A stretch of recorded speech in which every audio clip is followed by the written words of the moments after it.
사람의 인생이 일생 동안 순탄한 것은 아닙니다. 우리의 삶은 오르막이 있는가 하면 내리막이 있고 잘 나갈 때가 있는가 하면 어려울 때가 있습니다. 왜 이런 삶이 우리를 기다리는가 하니 이 땅에 완벽한 하나님의 나라가 되지 못했기 때문입니다. 그래서 우리가 아직 하나님이 우리에게 주시는 약속하신 궁극적인 샬롬의 세계에 들어가지 못했기 때문에 이러한 일들이 벌어집니다. 우리는 하나님의 성도이긴 하지만 이 세상을 마음대로 통제할 수 없습니다. 주위 여건이 우리가 평탄한 삶을 살도록 내버려 두지도 않습니다. 그런데 우리가 잘 나갈 때 보면 우리의 마음이 점점 높아져서 우리가 한없이 교만해지다가 마침내는 신에게로 들어가려고 하는 망령된 생각을 품게 되기도 합니다. 우리 인생들은 항상 이 땅에 발을 붙이며 살아갔기 때문에 하늘을 날고 싶어하고 저 하늘 어딘가에 올라간다면 내가 신들 중에 하나가 될 거라고 생각하는 경우가 있습니다. 옛날 그 바벨론의 니무롯이라고 하는 사람은 바벨탑을 쌓아서 그 꼭대기를 하늘 위에 두려고 했습니다. 이 말이 뭐냐면 자기가 신들 가운데 한 명이 되겠다고 하는 것입니다. 오늘 우리가 이제 벨사살 왕이 잔치를 베푼 그 장면을 우리 살펴볼 텐데 우리의 삶 가운데 조금 우리가 평안하다고 조금 살만하다고 그리고 우리는 사실은 궁극적으로는 제대로 알지도 못하면서 우리의 아주 짧은 눈으로 볼 때 우리가 평안하다고 생각해서 교만해지는 그런 일들이 많이 있는데 이 교만이라는 게 사실은 사망에 이르게 하는 죽음에 이르게 하는 치유할 수 없는 질병입니다.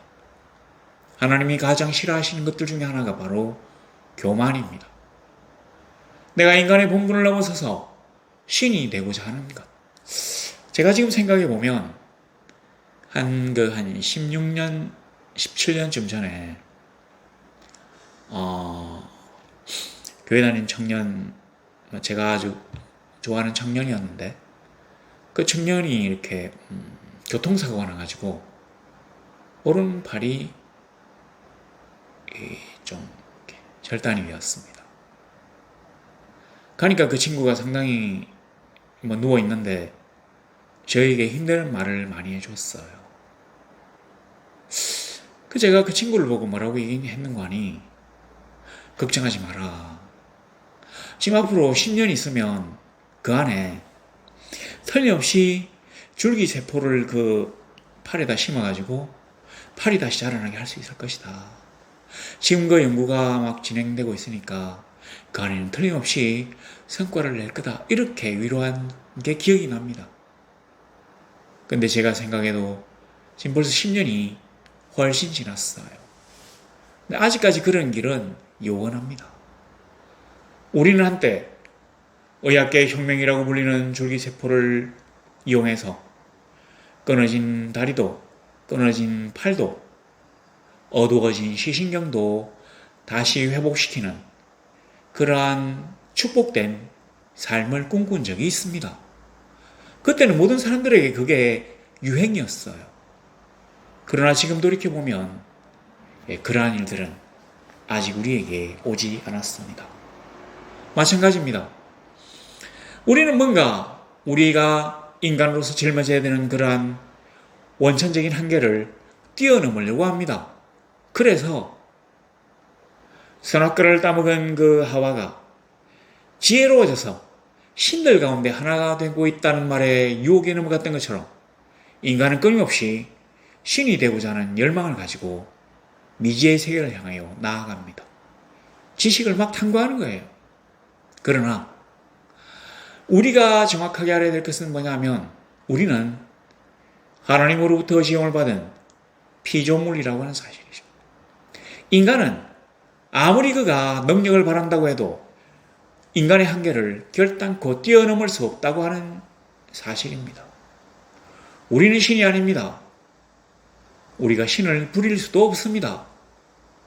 이거를 명심하고 오늘 본문에 한번 들어가 보겠습니다. 자, 5장 1절에 보니까 벨사살 왕이 그의 귀족 1000명을 위하여 잔치를 베풀고 1000명 앞에서 술을 마시니라.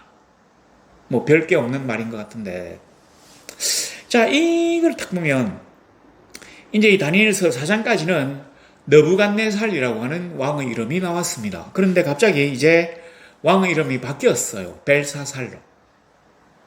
근데 이 벨사살이라고 하는 왕의 이름이 나오면서 우리가 두 가지에 주목하고자 합니다. 뭐냐면 귀족이 1000명이다.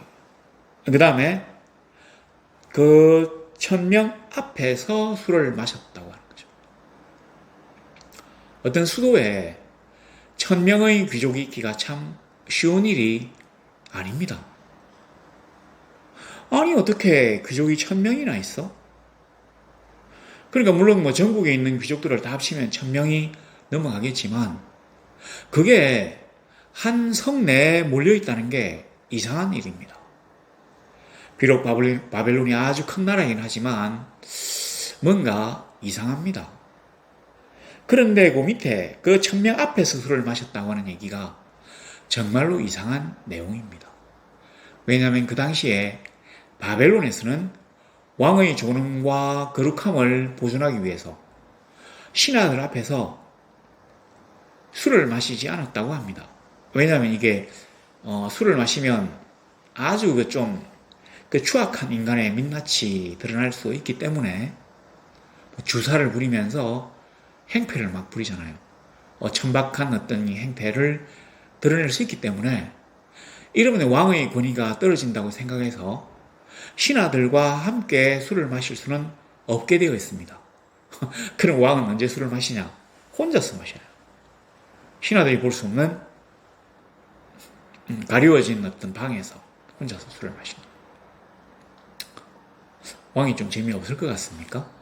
자, 그런데 그 1000명 앞에서 술을 마셨다고 합니다. 귀족은 1000명이에요.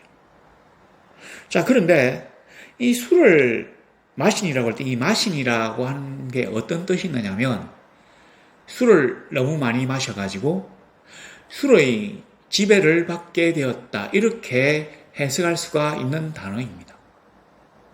그러니까 이 1000명의 귀족들을 앞에 놓고 왕이 이제 이 사람들과 같이 술을 마시는데 너무 많이 마셔가지고 자기도 지금 술 기운에 정신이 없는 그런 지경입니다. 근데 이 사람이 그냥 술을 마셨으면 참 좋을 것 같은데 사고를 칩니다. 이 술쟁이들이 꼭 보면 그 술을 많이 마시고 난 다음에 막 주사를 부려요. 이래서 문제가 많이 생깁니다. 이래서 누구를 만져가지고 막 자살을 시킨다든지 또는 어떤 그 아주 비극적인 것들을 초래한다든지 또는 너무 창피스러워가지고 술이 깨면 같이 술 마시던 사람들의 얼굴을 다시 볼 수가 없을 정도로 창피한 일들을 하게 만듭니다. 그래서 뭐 술 마신 꼬표라고 하잖아요. 자, 그런데 이 사람이 2절에 보면 술을 마시다가 명령을 내리는데 여긴 부친이라고 돼 있죠. 근데 이 부친이라는 말은 아버라고 하는 말인데 아버지, 아비. 요 아버인데 아빠. 예수님도 보면 십자가상에서 아바, 아버지라고 하잖아요. 근데 아바라든지 아버라든지 아비라든지 이게 다 똑같은 단어입니다. 왜냐하면 사실은 그 성경책에는 그러니까 이게 이제 원문 성경 여기는 지금 아람어로 기록했다고 하는데 이 성경책에는 모음을 그러니까 이 점이에요. 이걸 안 찍어요. 가령 우리나라 보면 아라고 한번 해봅시다. 아. 이 아라고 하면 이렇게 해야 되잖아요. 이렇게. 이영과 이 아라고 하는 게 둘의 자음과 모음이 붙어가지고 글자가 됩니다. 아가 되는데 이 성경의 기준으로는 이영만 딱 써놓는 거예요. 그래서 이게 안지, 온지, 은지 아무도 모릅니다. 그리고는 이 점을 갖다 이 사람들이 우리나라로 똑같아요.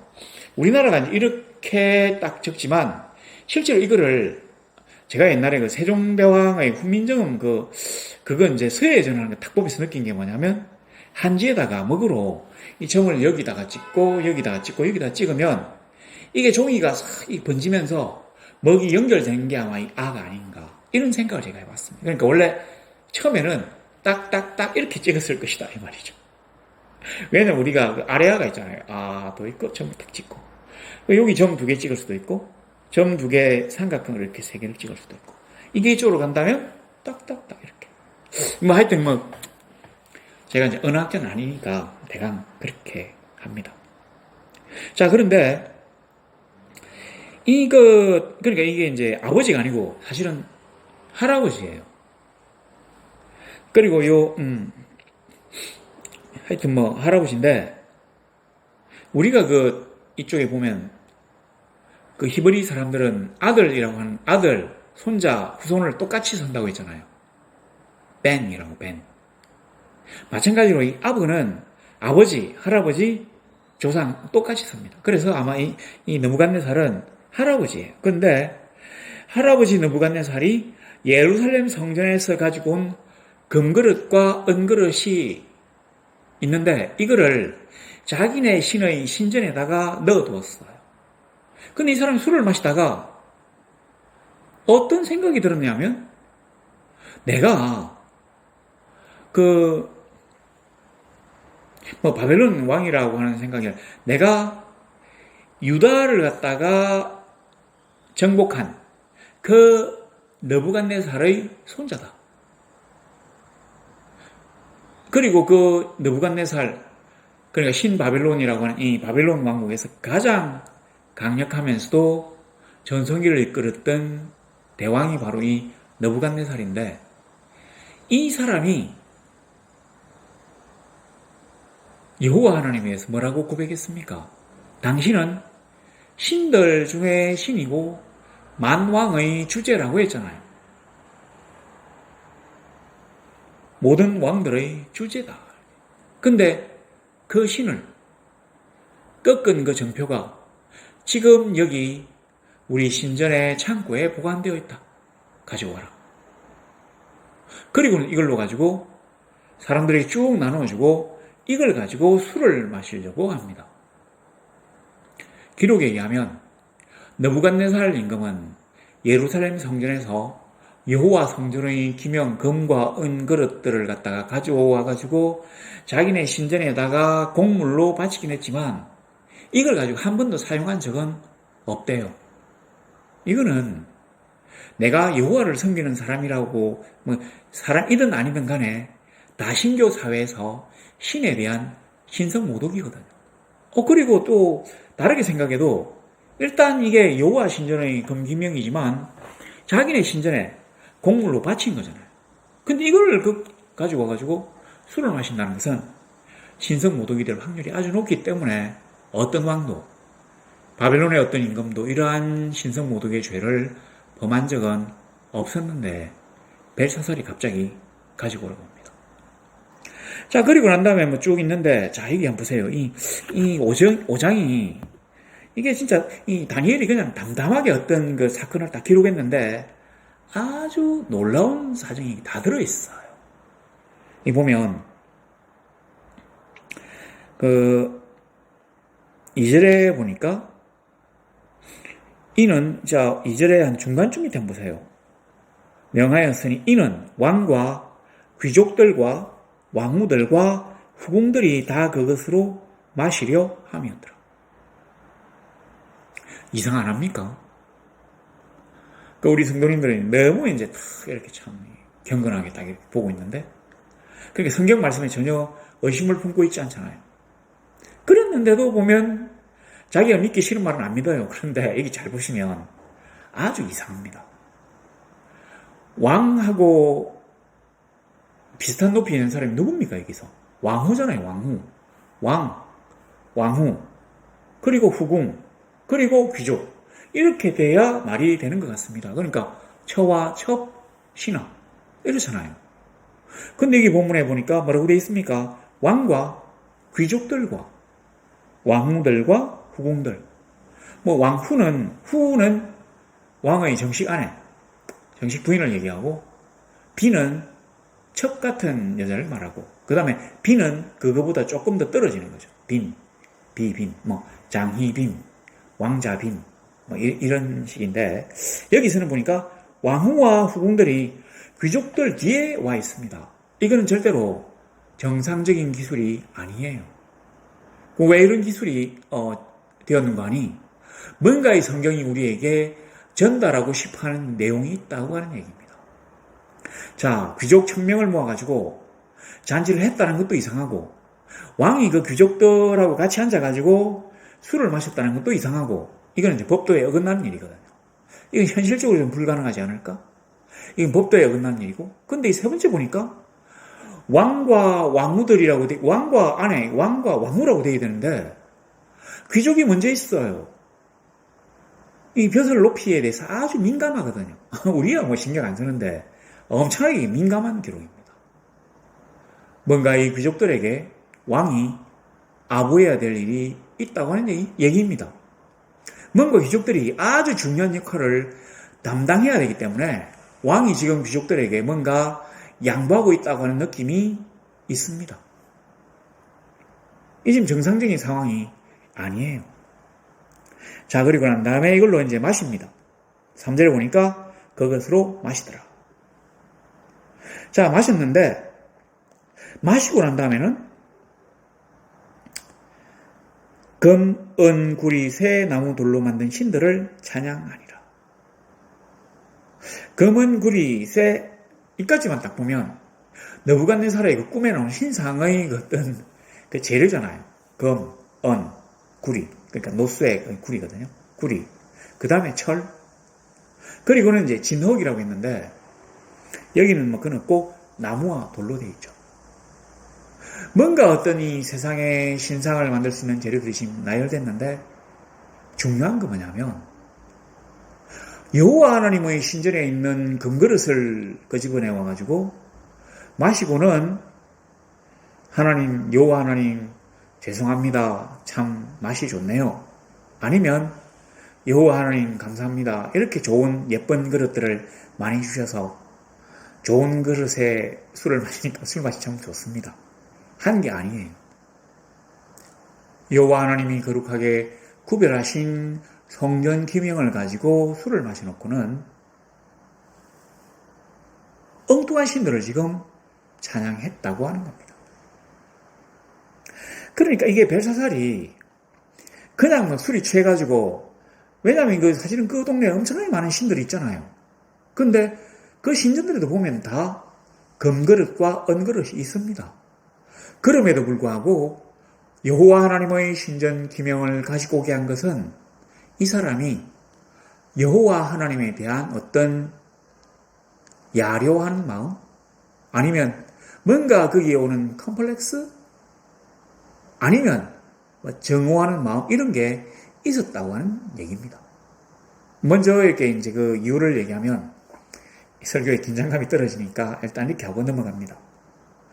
했는데 5절에 그때 사람의 손가락들이 나타나서 왕궁축대 맞은편 석회벽에 글씨를 딱 쓰는데 이걸 보고는 왕이 6절에 보니까 절기던 얼굴빛이 변하고 생각이 번민하여 넓적다리 마디가 녹는 듯하고 무릎이 서로 와들와들 떨었다고 하는 얘기입니다. 제가 이제 예전에는 이 본문을 보고는 갑자기 이렇게 촛대 맞은편에 사람의 손가락, 손이겠죠. 이게 쫙 나와가지고는 이렇게 막 글씨를 쓰는 걸 보면은 이렇게 충분히 떨 수 있겠다 생각을 했는데 요즘 가만히 생각하면 아닐 수도 있겠다는 생각이 듭니다. 만일 제가 하나님의 어떤 기도 응답을 받기 위하여 기도를 막 열심히 하고 있었는데 갑자기 제가 있는 하여튼 여기 벽에다가 글씨가 이렇게 쫙 서진다면 얼마나 신기하면서도 감사해야 할까요? 하나님의 계시를 바랬는데 그가 응답하셨다고 생각할 수 있습니다. 근데 보세요. 이 사람은 글씨가 딱 서지는 걸 보자마자 와들와들 떨어요. 그러니까 자기도 모르게 달달달 떠는 거죠. 그냥 넓적다리 마디가 막 부딪힐 정도로 막 떨었다고 하는 얘기입니다. 여기 보니까 그 생각이 번민한, 이 번민은 우리 잘 알잖아요. 느부갓네살이가 그 처음에 꿈을 꾸고 난 다음에 생각이 번민하여가 나온 거 아닙니까? 영혼에 지금 울림이 있는 거거든요. 왜 그랬겠습니까? 여기에는 이 벨사살이 자기가 의도적으로 여호와 하나님의 성전 기명, 그러니까 느부갓네살 임금이 신들 중에 신이라고 하는 그 강력한 신을 우리가 정복한 그런 굉장한 나라다. 그 나라의 왕이 나야. 그러므로 나는 강력한 신의 보호를 받는 반신이야. 이렇게 생각을 했는데, 그리고는 그 성전 기명을 가지고 술을 마시니까 혹시라도 신벌이 내리지 않을까 이 사람이 두려워하고 있었다는 내용입니다. 근데 왜 이렇게 했느냐면, 지금은 그 귀족들 앞에서 자기가 느부갓네살 대왕보다 더 배포가 크고 위대하다고 하는 것을 보여줘야 될 필요가 있었거든요. 그래서 소탈한 모습을 보인답시고 귀족들의 앞에서 술을 마시고 있었던 것입니다. 그러면서도 마음속에는 혹시라도 신이 분노해서 나에게 벌을 내리면 어쩌지 하는 생각을 하고 있었다는 말입니다. 요즘 사람들은, 그러니까 이제 우리나라 같은 경우에 무신론자들이 절반이 넘어요. 그러니까 신벌이 내려나면 그게 오히려 더 이상하지, 그렇게 얘기할 수 있는데, 이 당시 사람들은 아무도 신이 없다고 생각을 하지 못했습니다. 전부 다 이 신이든 저 신이든 다 섬겼어요. 그러니까 여호와 하나님을 섬기는 여호와 하나님만 섬기는 게 이상하지, 대부분 수많은 신들을 섬깁니다. 자기 나라의 그 수호신, 그 다음에 자기 동네의 수호신, 그 다음에 자기 직업의 수호신, 자기가 이제 가죽 가방을 만든다면 가죽으로 뭘 만드는 신, 장사를 한다면 상인을 보호하는 신, 이런 식이에요. 그러니까 수많은 신들을 지금 섬기는데, 이게 틀림없이 뭔가 신벌이 있을 거지만 나는 대범하다, 내같이 강력한 이런 왕에게 어떻게 감히 우리에게 진 그 여호와가 벌을 낼 수 있을까, 한번 올 테면 와봐라, 이런 식으로 괜히 속으로는 아주 좀 두렵고 떨리지만 대범한 척을 한 겁니다. 그랬는데 손가락이 탁 나와서 글을 쓰니까 왔구나 생각해서 달달달 떠는 겁니다. 그러니까 왕도 참 하기 어려워요. 자기는 지금 너무 괴롭고 두려울 수도 있는데 신하들 앞에서는 안 그런 척. 이 교만은 그런 겉모습까지 버리는 것입니다. 그냥 겸손하세요. 내가 도저히 감당할 수 없는 일을 만난다 하면 겸손하게 무릎 꿇고 하나님께 아뢰십시오. 부끄러운 일이 아닙니다. 우리 하나님, 전능하신 하나님, 사랑이 많으신 하나님은 자기의 자녀된 우리가 겸손하게 무릎 꿇고 앉아가지고 아버지여, 내가 지금 도저히 살 수 없으므로 아버지 일들을 해결해 주십시오라고 엎드려 간구하기를 기뻐하시는 분이십니다. 들어줄 수 있어요. 얼마든지 들어주고 싶어 하십니다. 얘야, 너 나에게 뭘 원하니? 얘기해봐. 이렇게 하시는 분이셔요. 자, 이제 그랬는데, 그래서 이제 7절에 보니까 크게 소리를 질러가지고 술객과 갈대아 술사와 점쟁이를 불러오게 하고, 앞에 그 느부갓네살이 불렀던 사람들 중에서 빠진 게 좀 있네요. 그죠? 그때는 보면 이거 박수도 있고는 여기 이제 박수는 없네요. 술객과 갈대아 술사와 점쟁이를 불러오게 하고. 잘 보세요. 이 순서를. 점쟁이가 맨 마지막입니다. 그 느부갓네살이 왔을 때는, 그때 꿈 해몽할 때는 갈대아 그 술사가 맨 마지막이었어요. 근데 여기는 지금 점쟁이가 맨 마지막입니다. 아마 여기에서는 맨 뒤쪽으로 설수록 굉장히 영향력이 있고 높은 사람이 모양입니다. 자, 그런데 지혜자들에게 말하되 누구를 막론하고 글자를 읽고 해석하면 나라의 셋째 치리자를 삼는답니다. 금사슬을 목에 걸고 자줏빛 옷을 입히고, 이게 바로 셋째 치리자가 하고 있는 복장인가 봅니다. 이 자줏빛 옷은 대개 보면 제가 옛날에도 한번 말씀드렸지만 어떤 나라라면 왕과 태자, 부족이라면 족장과 족장의 후계자만 입을 수 있는 옷이에요. 그러니까 왕자의 옷이죠. 근데 아마 요 나라, 그러니까 이집트나 이쪽에 바벨론 같은 나라, 페르시아도 마찬가지겠지만 이쪽에서는 총리를 갖다가 아마 왕자에 준하는 정도로 대우를 한 모양입니다. 그래서 여기 보니까 뭡니까? 자주색 옷을 입힌다고 하잖아요. 요셉이가 채색 옷을 입었다고 채색 옷이 바로 자주색 옷입니다. 이 자주색이 아마 상당히 얻기 어려운 그런 색깔인 모양입니다. 자, 셋째 지리자를 삼는데요, 통치자를. 그런데 어떤 지혜자도 해석을 못했어요. 읽지도 못했답니다. 능히 그 글자를 읽지 못하며 그 해석을 왕께 알려주지 못하는지라. 그러므로 벨사살 왕이 크게 번민하여 얼굴빛이 변하였고 귀족들도 다 놀라니라. 자, 이게 이제 사실은 문제가 많은 그런 묘사입니다. 그 나라에 엄청나게 많은 소위 말하는 지혜자가 있을 수 있습니다. 불렀어요.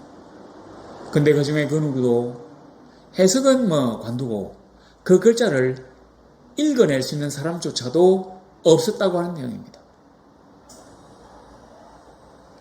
이 사람들이 평소에 내가 신과 접했다, 신과 통한다고 하면서 신통하다, 신접하다 이렇게 얘기했지만 아니라는 게 지금 여기에서 드러나고 있습니다. 더 심각한 일이 많아요. 여하튼 다시 번민이 나왔죠. 이 영혼의 떨림. 이 사람이 영혼이 떨려요. 이거 뭔가 틀림없이 엄청나게 나의 위중한 어떤 경고를 바라는 것 같은데, 불사, 나는 읽어낼 수도 없구나. 그가 나에게 뭐라고 말씀하시는지를 내가 알아낼 수가 없구나. 자, 이런 상황입니다. 근데 10절 보니까 왕비가 왕과 그 귀족들의 말로 말미암아 잔치하는 궁에 들어갔더니 이렇게 나오잖아요. 자, 보세요. 여기 앞에 5장 2절에 보니까 왕후들과 후궁들은 벨사살하고 지금 잔치를 하고 있어요. 근데 10절에 보니까 왕후도 아니고 왕비가 나와가지고, 단수잖아요, 단수. 왕후들, 후궁들이 아니라 왕비, 이 단수, 왕비가 나와가지고, 그러니까 왕과 지금 신하들이 난리를 치니까, 벽에 무슨 어떤 글씨가 써여지고, 그 신의 손 같은 게 나와가지고, 그 인간의 손이라고 하는데, 어쨌든 이게 신이 손이겠죠. 손만 있으니까. 그렇게 이제 난리법석을 뜨니까, 그걸 듣고 이 왕비가 왔어요. 그리고는 왕에게 안심을 시키면서 한 사람을 소개합니다. 근데 이 사람이 누굴까요? 왕후도 있고, 그리고 왕비가 하나 있다는 게 이상하잖아요. 왕후들은 여러 명이 있습니다. 근데 이 왕비는 도대체 누구죠? 보면 들어와서 이르되 왕이여 만수무강하옵소서. 왕의 생각을 번민하게 하지만요 얼굴빛을 변할 것도 아니니이다. 했는데 이 왕비는 누구냐면 사실은 느부갓네살의 며느리입니다. 그러니까 태후예요, 태후.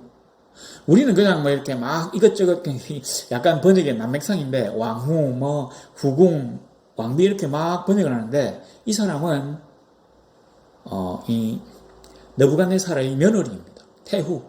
그러니까 왕의 어머니를 태후라고 하거든요. 태후예요. 자, 그런데 이 태후가 딱 들어와가지고 누구를 소개합니다. 11절에 보니까 왕의 나라에 거룩한 신들의 영이 있는 사람이 있으니, 거룩한 신들의 영이 있는 사람이 있으니 명철과 총명과 지혜가 신들의 지혜와 같다. 신들의 지혜와 같대요. 왜냐하면 신들의 영이 있기 때문에. 그러면서 다니엘을 소개합니다. 왕의 부친 느부갓네살 왕이 그를 세워 박수와 술객과 갈대와 술사와 점쟁이의 어른을 삼으셨으니. 잘 보세요. 박수와 술객과 술사와 점쟁이의 어른을 삼았답니다. 왕이 벨드사살이라 이름하는 이 다니엘은, 그래서 이제 다니엘을 갖다가 얘기를 하는 거예요. 소개를 하는 거예요. 그래서 뭐 이제 느부갓네살의 꿈을 갖다가 해석했다고 하는 얘기를 쭉 하고 있는데, 좀 이상하지 않습니까? 느부갓네살이 자기의 그 꿈을 갖다가 알아내지 못해가지고 그 나라의 지혜자를 다 죽이려고 했던 사건은 아주 큰 사건입니다. 그리고 이 꿈에 어떤 그 영감을 얻어가지고 두로입니까? 하여튼 평지에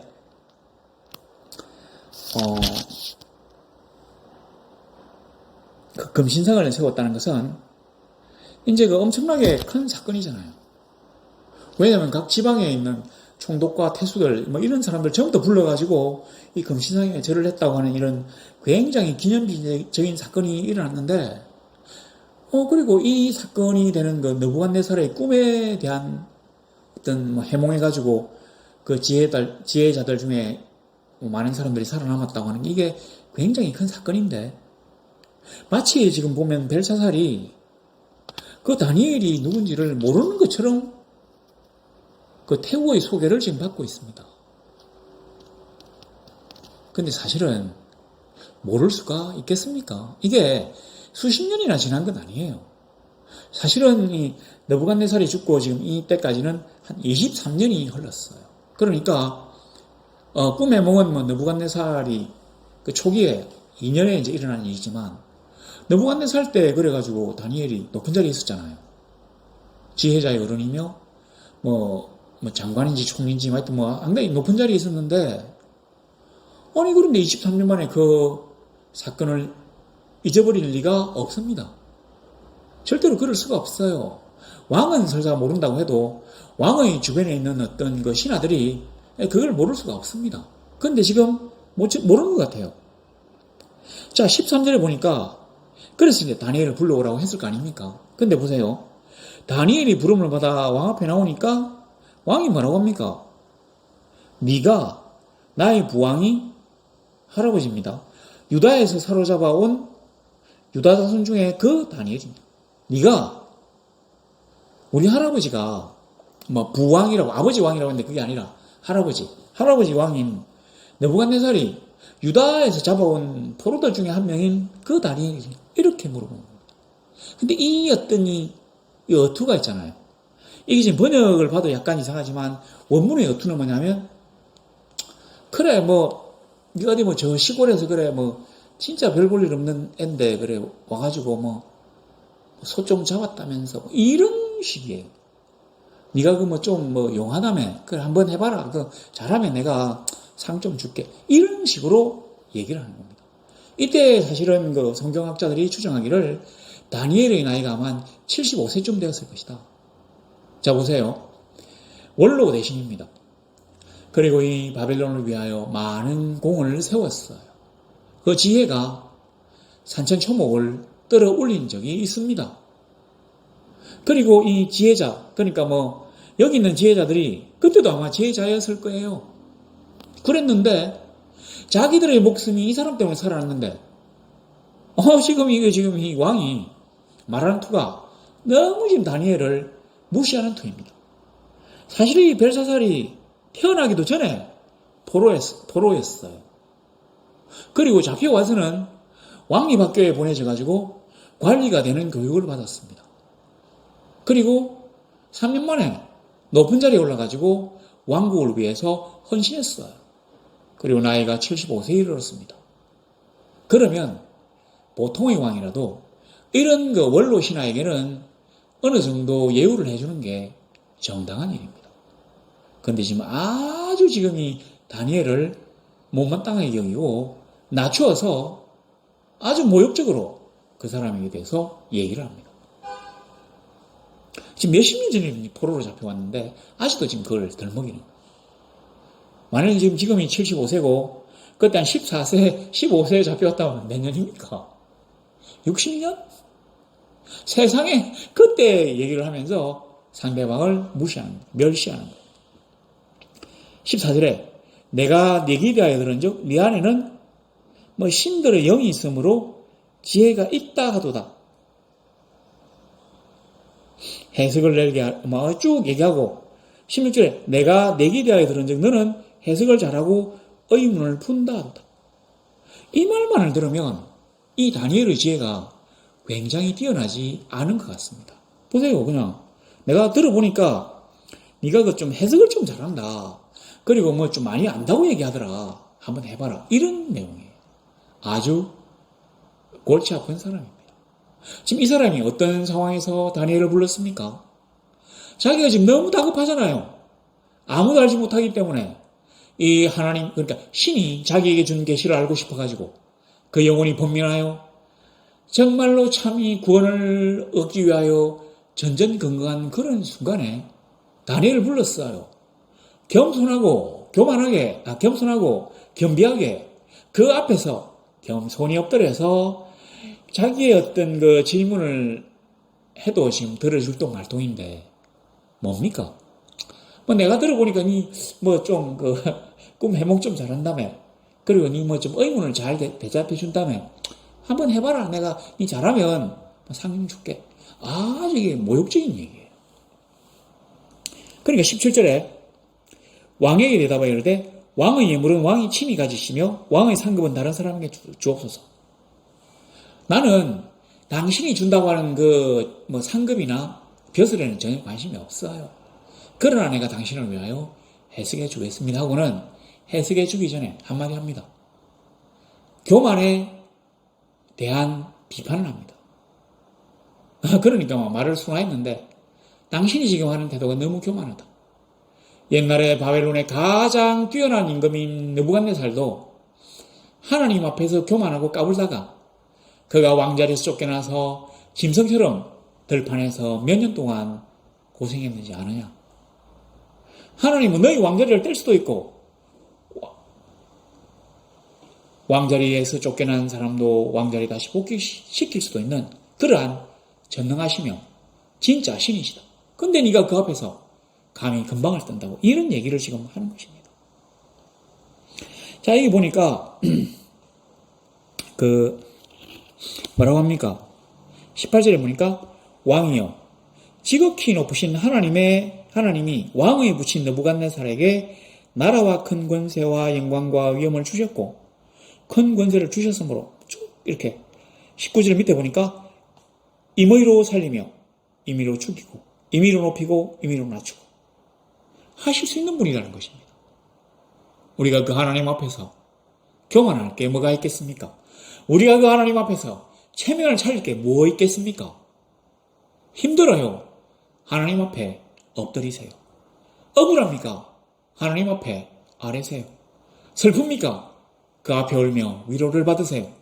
우리 하나님은 그 모든 것들을 가능하게 하시는 모든 것들을 다 우리를 위하여 감당해 주시는 전능하시며 넉넉하시며 사랑이 많으신 아버지이십니다. 자, 그랬는데 이제 얘기를 합니다. 근데 22절에 보세요. 벨사살이요. 왕은 그의 아들이 되어서 이것을 다 알고, 이 아들도 아들이란 말이 아니라 아들, 손자, 후손이 똑같이 쓴 말이니까 손자가 되었어도라는 말입니다. 후손이 되었어도 이것을 다 알고도 그 마음을 낮추지 아니하고 도리어 자신을 하늘의 주제보다 높이며 그의 성전 그릇을 왕 앞으로 가져다가 술을 마시고 보지도 듣지도 알지도 못하는 신을 찬양했다. 그러니까 자기가 아는 신, 자기가 섬기는 신, 말두기나 벨이나 뭐 나나나 뭐 너보나 이런 신을 섬긴 게 찬양한 게 아니라 알지도 듣지도 보지도 못한 신을 찬양했다는 겁니다. 우리로 말하면 잡신을 찬양했다는 거예요. 그 모든 신보다 여호와 하나님이 더 낫다고 하는 지독하게 모욕적인 그 모멸적 은사를 내뱉은 것이나 마찬가지입니다. 다니엘 뭐라고 합니까? 벨사살! 이렇게. 옛날에 그 다니엘의 세 친구들이 느부갓네살 이렇게 불러가지고 난리를 쳤잖아요. 오늘 다니엘 역시 벨사살 이렇게 부릅니다. 벨사살이요 이렇게 부르진 않아요. 벨사살. 당신이 그걸 다 알고도 지금 교만하냐. 교만은 사망에 이르는 불치병이야. 교만은 죽음에 이르는 병이야. 근데 당신이 그걸 알고도 교만하다고? 벨사살. 정신 차려. 이 말입니다. 실제로 우리 기독교인들이 세상과 더불어 짝하게 살면서, 이제 이렇게 생활하는데, 직장 상사라든지, 아니면 우리보다 어떤 뭔가, 선임이라든지 상급이라든지, 이런 어떤 위치에 있는 사람이 하나님에 대한 모독을 한다든지, 아니면 또 어떤 범죄를 긍정하는 말을 한다면, 의로운 분노를 나타내어서 그들에게 바로 꾸짖을 수 있어야 합니다. 그렇지 못하다면 하나님의 이름이 그의 입의 말로 인하여 모욕을 당하고 있는데도 잠잠하다면 그는 하나님의 이름을 모욕하는데 공범이 되는 것과 마찬가지입니다. 그랬기 때문에 다니엘의 세 친구와 다니엘이 왕의 이름을 불러가면서 그를 욕한 것입니다. 책망한 것이에요. 우리는 과연 그렇게 할 수 있습니까? 우리의 삶의 모든 것들을 내놓고 그러한 정의 앞에 바로 설 수 있습니까? 아니면 속으로야 저러면 안 되는데 하면서도 딸랑딸랑딸랑 하지 않습니까? 인간왕을 의지하지 말고 전능하신 하나님, 영원하신 하나님을 의지하세요. 자, 그래가지고 이제 얘기를 하는데 별거 없어요. 아주 간단합니다. 25절에 보니까 기록된 글자는 이것이니 메네 데겔 우바르신. 메네는 여기 보면 왕의 나라를 세워가지고 끝나겠다. 여기 데겔은 저울에 달아보니 부족함이 보였다. 그래서 베레스는 왕의 나라가 나뉘어서 메데와 바사 사람에게 준바되었다. 25절 보세요. 우바르신이라고 되어 있죠. 우바르신. 이 우라고 하는 말은 히브리어예요. 그러니까 아람어도 마찬가지입니다. 우는 그리고라고 하는 거예요. 그리고. 메네 데겔 그리고 바르신. 근데 이게 베레스라고 했죠. 이 똑같은 말이에요. 이 바르신은 페르시아의 사람이라는 뜻입니다. 페르샨, 파르잔, 팔티잔 이런 뜻이에요. 베레스는 페르시아라고 하는 뜻입니다. 근데 왜 이걸 나뉜 바 되었다고 했냐면 이 베레스라는 원뜻이 나누어는 뜻이거든요. 그래서 다니엘이 바로 그 얘기를 할 수 있었다고 하는 겁니다. 자기는 알거든요. 우리나라가 지금 아주 어려운 상황에 있습니다. 지금 저도 이거 어떻게 하게 될지 잘 모르겠는데 우리 항상 이런 얘기 많이 했잖아요. 일본 보고는 잃어버린 20년이다. 지금 잃어버린 30년에 접어들었다. 이렇게 했는데 어젠가는 일본 사람들 신문에서 봐라, 한국은 지금 막다른 골목에 몰렸다. 이렇게 얘기를 했대요. 인구 문제 때문에. 그리고 미국 사람들은 지금 아주 불길한 소리를 했는데 막 그냥 생략하고. 자, 모르는데. 그러니까 그 안에 있으면 몰라요.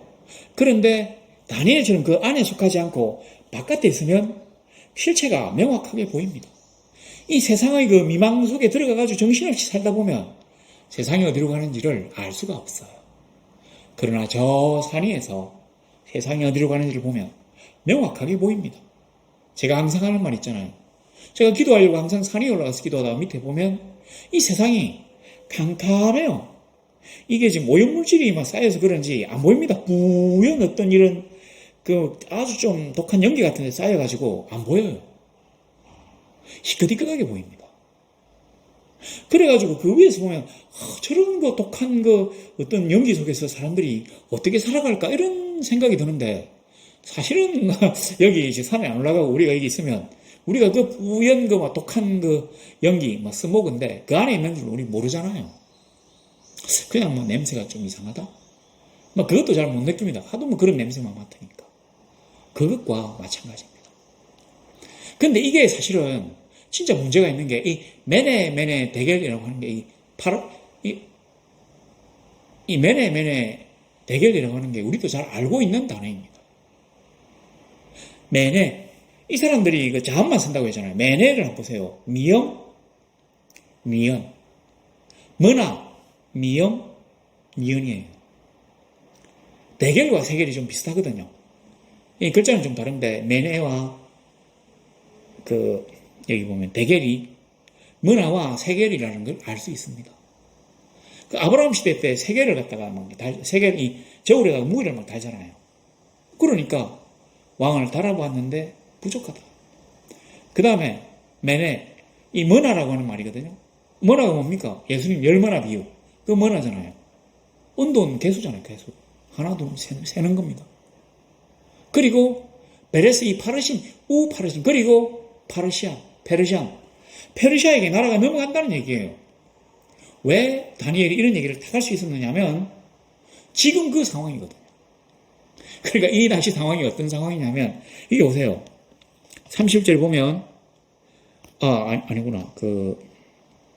30절을 보세요. 그날 밤에 갈대아 왕 벨사살이 죽임을 당하였고 다리오가 나라를 얻었답니다. 그날 밤에 그러니까 이 다니엘이 이제 그 글자를 해석하고 뜻을 알게 하니까 나라의 셋째 치리자를 삼았어요.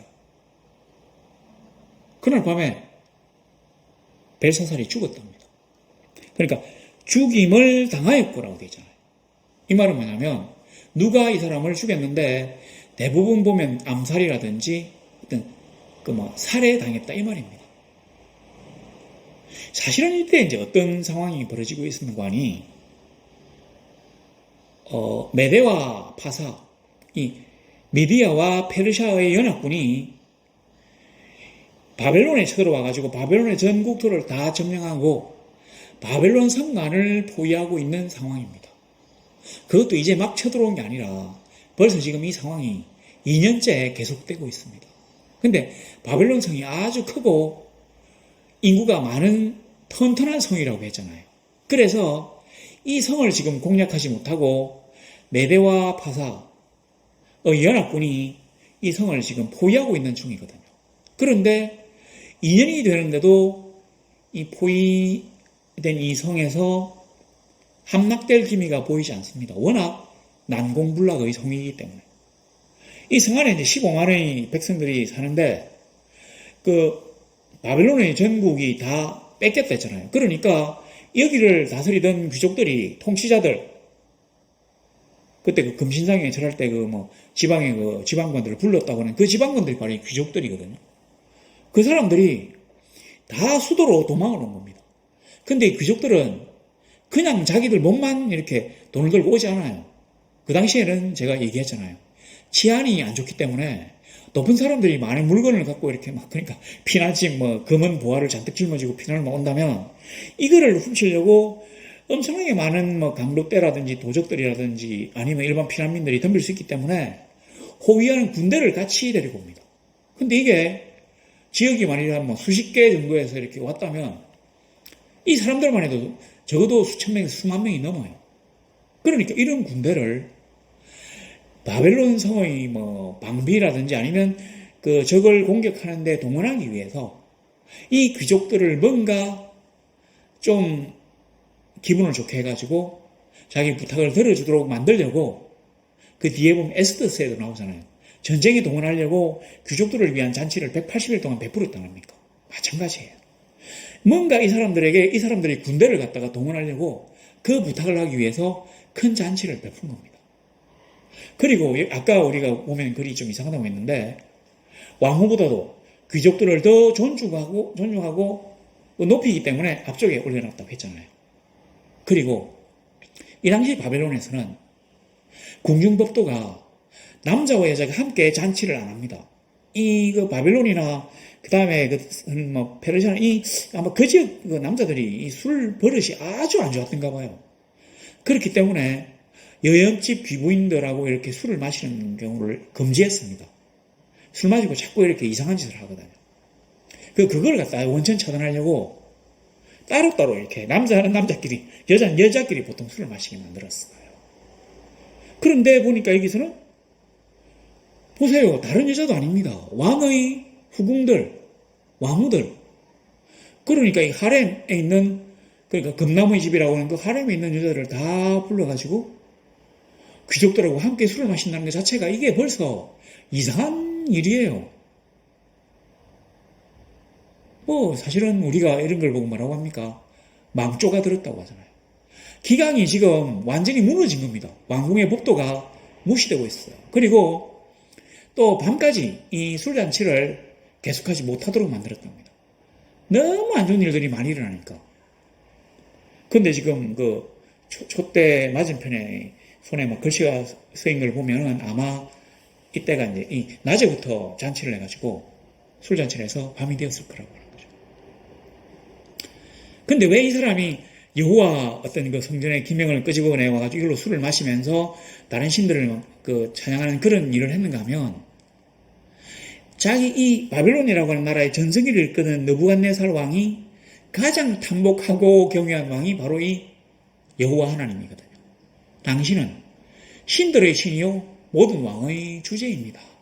라고 하는 그 느부갓네살 왕이 가지고 온 그러니까 그 존중했던 이 여호와 신의 신전 기명을 가지고 내가 술을 마실 만큼 배포가 크고 그래도 여호와 신이 감히 나를 건드리지 못하는 능력 있고 위대한 왕이라고 하는 걸 신하들에게 보여주려고 쇼를 한 겁니다.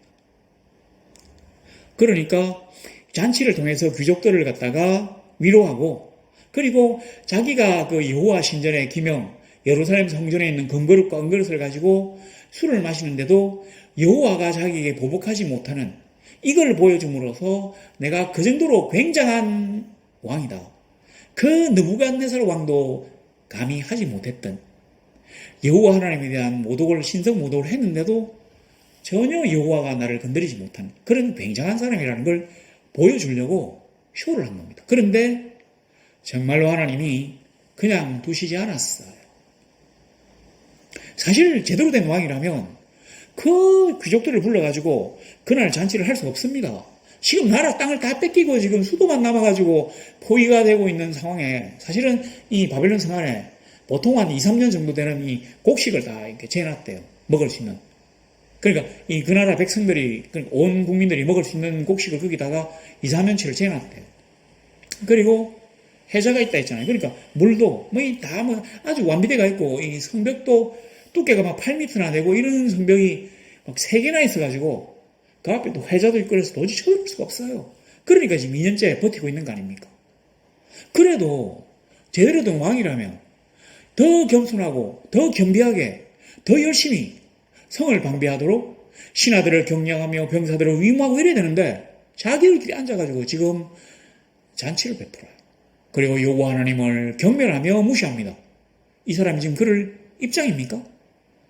아니 자기가 잘 돼가지고 이렇게 의습되는 그런 형편도 아니고 지금 완전히 지금 나라를 다 뺏겨가지고 지금 죽을지 말지 하는 이런 위급한 순간에도 자기의 처지를 잊고 교만해서 하나님의 심판을 받게 되는 게 바로 이게 인간의 어리석음이라는 거예요. 근데 사실은 바로 이거 보세요. 그래서 메네와 세겔이나 이런 글자를 이 다니엘만 읽을 수 있었다는 것 자체가 벌써 문제가 있습니다. 하나님이 뭐 때문에 벽에 글을 썼겠어요? 벨사살에게 뭔가 경고하려고 뭔가 벨사살이 알아먹을 수 있도록 하나님이 계시한 것입니다. 그러면 그 지혜자들이 알 수 있는 어떤 언어로 사용하셨을 겁니다. 당연하잖아요. 아무리 하나님이 우리에게 말씀하셔도 우리가 알아먹지 못한다면 그거는 예언도 아니고 계시도 아니에요. 뭔가 우리가 알아먹어야 하나님이 나에게 요구하시는 것이 바로 이거구나 하고 알 수 있지 않습니까? 마찬가지입니다. 하나님이 그 사람들 1000명의 귀족들 모든 지혜자들 왕과 와무들 후궁들이 다 알 수 없는 언어로 벽에 글을 썼다고 하는 것은 넌센스, 말이 안 됩니다. 다니엘이 이걸 왜 알았느냐? 사실은 이 다니엘도 갈대아 사람이잖아요. 그러니까 다니엘이 갈대아 사람은 아닌데 다니엘 위로 쭉 올라가면 아브라함이 어디에서 나왔어요? 갈대아 우르에서 나왔거든요. 바로 이 갈대아. 여기에서 나온 사람이에요. 지금 그 다니엘은 갈대아 우르에서 나와가지고 그 후손이 돼가지고 다시 갈대아 우르에 가가 있는 거나 마찬가지입니다. 고향 사람이에요. 그러니까 그 고향 언어를 사용하고 있습니다. 그런데 이게 언어는 사실 변합니다. 그래서 근데 보통 이민자 사회에서는 언어가 잘 안 변해요. 관습도 잘 안 변해요. 왜냐하면 이 사람들이 이민 온 그때 당시의 어떤 그 상황에 딱 얽매여 있거든요. 그러니까 다니엘과 세 친구, 그러니까 다니엘 입장에서는 자기들이 처음에 아브라함 당시에 갈대아 우르에서 나왔을 때의 갈대아어를 알고 있는 것입니다. 그런데 이 사람들은 언어가 자꾸 변하잖아요. 갈대아 본토에서는. 그러니까 그 본토에 있는 사람들은 그 글을 못 알아본 겁니다. 다시 말하면 이 글이 외계어가 아니에요. 이상한 신의 언어가 아닙니다. 인간의 언어고 그 나라의 고어입니다. 그러니까 고어를 제대로 이거 지혜자라니까 지혜가 있어야 될 거 아닙니까? 그러면 제대로 이 자기 나라 학문을 연구했다면 충분히 누구라도 읽을 수 있는 글이에요. 이걸 읽고 나면 그 어떤 지금 포위되어 있는 상황이 페르시아, 사실은 메대와 페르시아가 연합했지만 사실은 메대는 그냥 아주 지는 해고 이 페르시아가 강력한 나라거든요. 메대와 페르시아가 같이 합쳐서 쳐들어왔지만 결국에는 페르시아가 패권을 잡습니다. 이 다리오는 누구냐면 메대의 임금이에요. 왜 이 다리오가 나라를 얻었냐면 고레스가 원래 이게 이제 그 페르시아의 임금이고 이 사람은 메대의 임금인데 메대 사람 다리오 이 사람인데 원래는 메대가 더 컸거든요. 페르시아보다. 그랬는데 이 페르시아의 왕인 고레스가 계속 나라를 확장하면서 점점 강해지니까 이 메대의 다리오가 겁이 난 겁니다. 그래서 젊은 사람을 회유하기 위해서 자기 딸을 여기다가 시집을 보냈어요. 역사 기록에 보면 이 다리오의 사위가 고레스입니다. 그리고 아마 이 다리오가 고레스의 외삼촌인가 봐요. 조카이기도 하고 사위이기도 하고.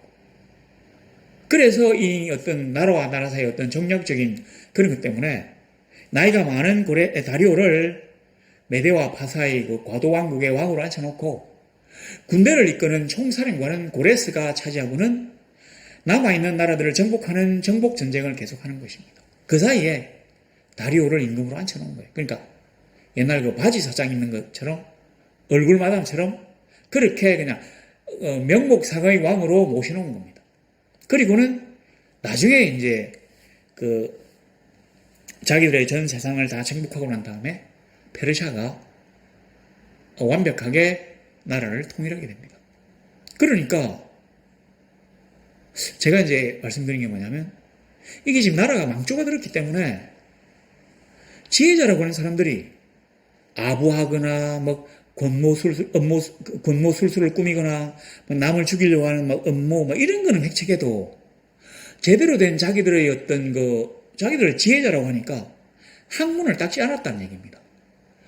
이 자기 나라 말의 고어를 전혀 알지 못할 정도로 지식 수준이 지금 떨어져 있다는 말이에요.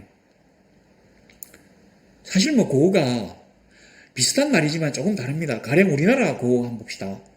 널 나와 싫어 만나도 자고 운이로라고 하는 가사가 있습니다. 이 가실인지 이렇게 청산별곡인지 널 나와 싫어 만나도 자고 운이로라. 뭔가 우리가 뜻은 알 것 같은데 정확하게는 잘 모르잖아요. 널 나와 너보다 씨름이 많은 그러니까 고민이 많은 그걸 씨름한다잖아요. 고민이 많은 나도 자고 일어나서 운다. 우노라. 운이노라. 이렇게. 그러니까 알고 보면 아주 쉽죠. 마찬가지로 이것도 얼마든지 사람들이 약간만 공부했다면 알 수 있어요.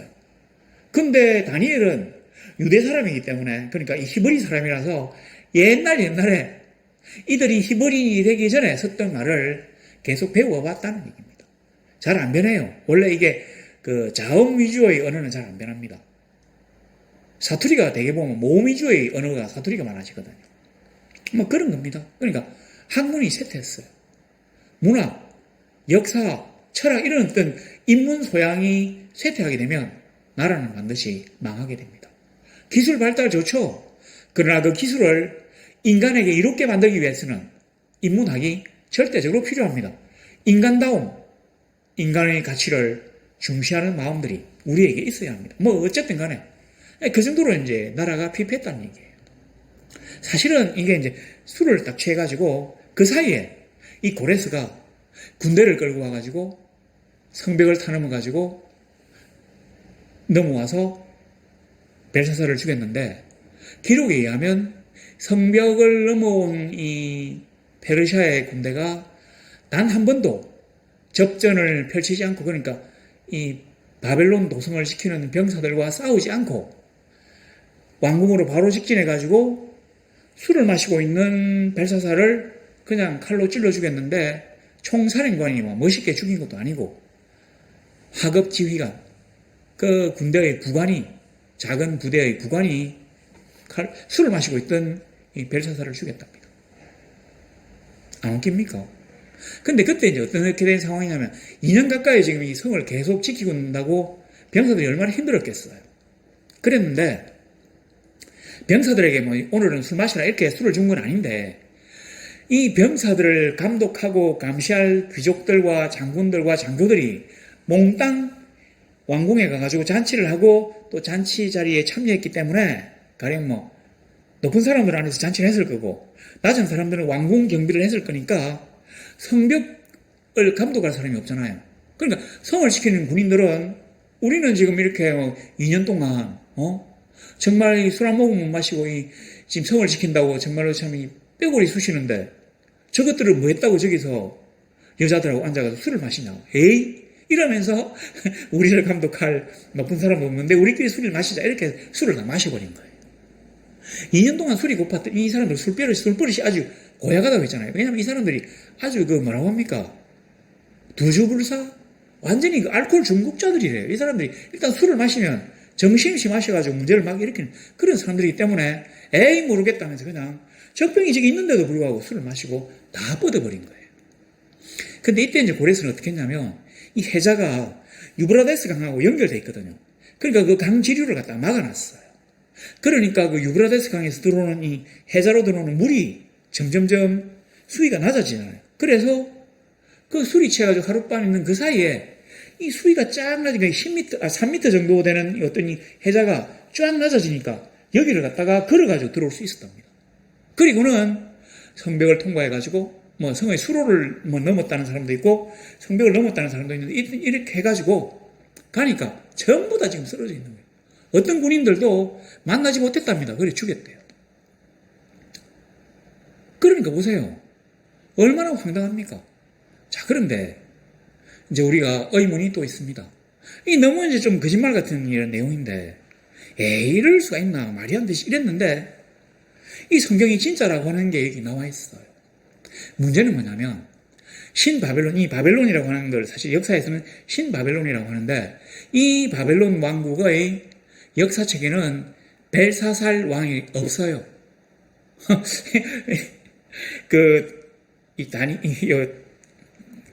이 바벨론이 멸망할 때의 왕이 나보니두스라고 합니다. 나보니두스가 마지막 왕이에요. 벨사살이라고 하는 왕이 없어요. 느부갓네살은 나오는데 아마 느부갓네살이 이제 그 바벨론의 신바벨론의 두 번째 왕인 모양입니다. 나보플라살레라고 하는 사람이 느부갓네살의 아버지고 근데 이런 건 쭉 맞는데 벨사살 이름이 없어요. 그래서 지금부터 한 150년 전까지만 해도 이 성경이 거짓말이라고 했습니다. 벨사살이라고 하는 왕이 없어. 근데 이게 벨사살 왕이 나온 거면 이거 다 거짓말이야. 그러니까 성경을 제대로 믿으면 안 된다니까. 성경은 그냥 교훈이야. 근데 성경을 문자적으로 믿는 사람들 보면 어찌 저리 어리석은지 그런 얘기가 공공연하게 나왔습니다. 그랬는데 갈대아 우르에 그 달신의 신전 폐허가 있어요. 거기를 이제 영국의 어떤 영사가 이렇게 이라크를 통치하면서 이렇게 막 이제 고고학 발굴하는데 이 사람들이 원통, 진흙으로 만든 원통 그 비문이 있거든요. 그걸 하나 발굴했는데 보니까 맨 마지막 왕이라고 하는 이 벨사살의 아버지가 자기 아들을 위하여 쓴 글이 있어요. 뭐 달신에게 이제 그 기둥을 올렸는데 아들 벨사살이 건강하고 그 다음에 그 달신을 잘 섬길 수 있도록 해달라고 하는 그런 어떤 비문이 발견됐습니다. 이걸 보고서는 사람들이 그제서를 알았는 거죠. 이 벨사살이 그 바벨론 마지막 왕의 아들이구나. 그럼 왜 이 사람을 왕이라고 했지? 그리고 또 조사를 해보니까 이 사람이 이 나보니두스라고 하는 이 사람이 그 통치에 영적을 느껴가지고 이때 이제 이미 바벨론이 좀 쇠퇴해지고 있는 순간이었던 모양입니다. 그러니까 페르시아가 이제 점점 왕성해지면서 이 바벨론이 이제 계속 쇠퇴하니까 염증을 느꼈어. 그리고 여기는 뭐 말뚝을 섬기고 뭐 배를 섬기고 이러니까 자기는 이 사람이 달신을 섬기는 사람이거든요. 자기 아버지가. 그래서 그 아라비아의 사막, 그러니까 이라크가 아니라 지금 사우디아라비아 쪽에 있는 그 사막의 오아시스 도시인 테이마라고 하는 곳에 은퇴를 해가 있어요. 그리고는 자기 아들에게 섭정왕을 주고는 다스리도록 한 겁니다. 그래서 벨사살을 왕이라고 이렇게 붙인 거예요. 그러니까 보세요. 세 번째 지휘자잖아요. 꿈을 갖다 해석해서 요셉은 총리가 됐습니다. 버금술에 태우니까 두 번째 자리, 어떤 버금이 두 번째거든요. 그런데 왜 이 사람은 세 번째냐면 아버지 왕 나보니두스가 첫 번째, 자기 섭정왕이 두 번째, 그 다음에 총리 대신이 세 번째. 그러니까 셋째 통치자를 삼는 겁니다. 너무 정확하게 맞잖아요. 자, 그리고 또 하나 있습니다. 아니 75세에 잘 지내고 있던 사람 불러가지고 우째서 총리가 됐어요. 근데 이 사람이 총리가 되고 난 다음에 한 6시간 정도 만에 나라가 망합니다. 그럼 어떻게 됩니까? 원래 이 높은 사람이 다 죽잖아요. 뭐 왕도 죽이고, 뭐 왕후도 죽겠지만 왕자도 죽이고, 총리도 죽이지 않겠습니까? 이 전쟁의 전범, 그 책임이 있다고 해서 죽일 수 있는데, 근데 하나님이 왜 잊혀져가던 신하를 불렀죠?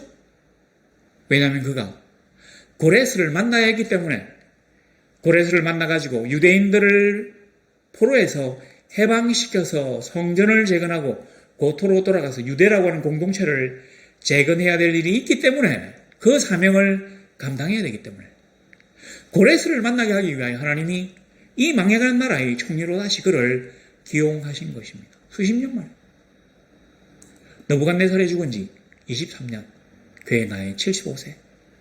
하나님은 잊혀져 가던 구신하를, 오래된 신하를 다시 불러내셨습니다.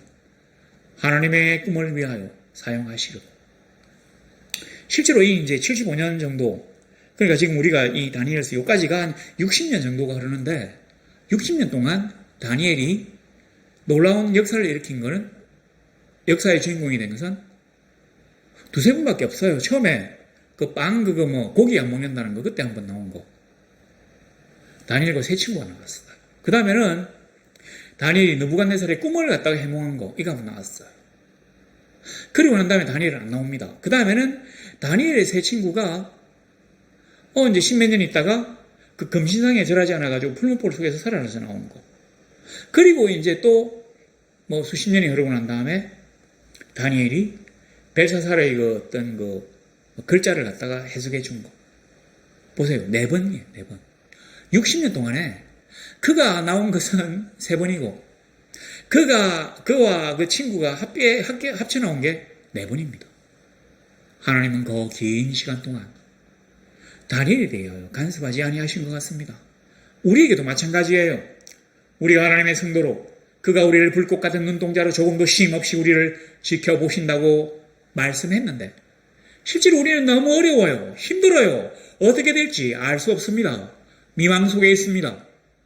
세상이 어디로 흘러갈지 우리는 알 수 없는 가운데 불안해서 전전긍긍합니다. 나의 도움이 어디서 올까 하며 대답지 않은 하나님을 찾고 있습니다. 그래서 우리는 그걸 제대로 견디지 못해가지고 인내하지 못해서 기다리지 못해서 신은 없어 하나님은 존재하지 않아라며 세상으로 나가는 일들이 많이 있습니다. 그러나 아니에요. 하나님은 자기의 때가 차기까지 우리가 하나님에 대한 신념과 신뢰와 믿음을 가지고 그를 확실하게 의지하면서 살아가는지 그의 이름이 욕을 당할 때 어떠한 부귀와 영화도 그를 도저히 조종할 수 없는 그러한 신앙을 지금도 계속해서 유지하고 있는지를 살펴보십니다.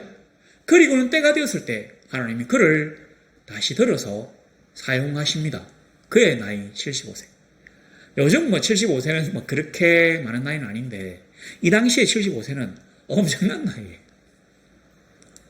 이 당시는 사람들의 영양 상태나 어떤 의료라든지 자연 환경이 좋지 못했기 때문에 사람의 수명이 아주 짧습니다.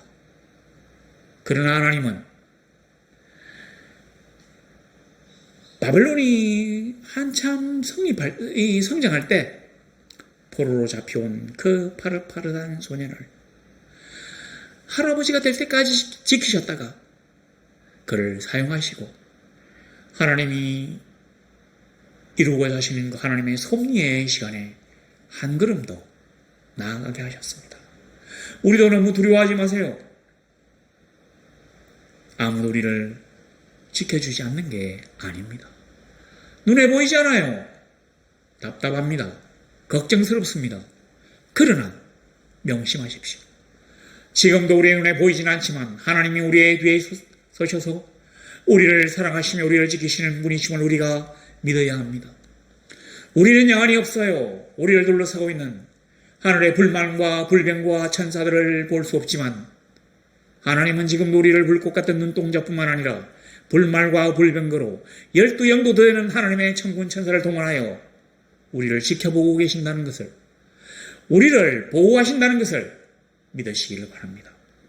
그 하나님을 믿으며 나아감으로 승리하는 하나님의 궁극적인 샬롬에 들어가기까지 불태전의 용기와 신앙을 유지하는 하나님과 함께하는, 그래서 샬롬의 세상에 평안을 누릴 수 있는 하나님의 성도들이 되시기를 우리 주 예수 그리스도 이름으로 소망합니다.